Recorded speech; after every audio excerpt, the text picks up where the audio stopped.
प्रदीपिका द्वितीय उपदेश के अंदर क्या क्या महत्वपूर्ण बिंदु है वो पढ़ेंगे।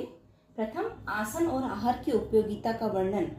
उसके शुरू में ही इनिशियली दूसरे अध्याय के प्रथम श्लोक में ही उसका वर्णन आ जाता है, आसन और आहार की उपयोगिता क्या है।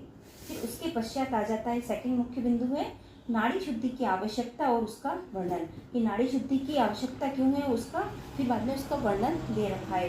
किन किन लोगों को नाड़ी शुद्धि करना चाहिए, नाड़ी शुद्धि करने से होता क्या है, सुषुम्ना नाड़ी का मल दूर हो जाता है। तृतीय मुख्य बिंदु है इसका षटकर्म। द्वितीय उपदेश में षटकर्म आते हैं। षटकर्म यानी कि शुद्धि क्रिया जिनको बोला गया है, तो 6 मुख्य शुद्धि क्रिया होती है। प्रथम धोती, बीच में इसका वर्णन गजकर्मी भी इसी के अंतर्गत आ जाता है। द्वितीय वस्ती, तृतीय नेति, चतुर्थ त्राटक, पंचम नौली और षष्ठम कपालभाति।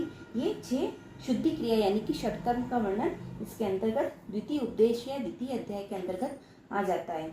चौथा मुख्य बिंदु है 8 प्राणायाम। 8 प्राणायाम का वर्णन भी द्वितीय उपदेश में आता है। उनको कुंभक भी कहा गया है। तो इसका सीक्वेंस इस प्रकार से है। सीक्वेंस से प्रश्न हमेशा आता है, प्रथम सूर्य भेदन प्राणायाम, द्वितीय उज्जाई प्राणायाम, तृतीय शीतकारी प्राणायाम, चतुर्थ शीतली प्राणायाम, पंचम भस्त्रिका प्राणायाम, छठा भ्रामरी, 7वां मूर्छा और 8वां है प्लावनी। ये 8 प्राणायाम या 8 कुंभक का वर्णन द्वितीय उपदेश के अंतर्गत आता है।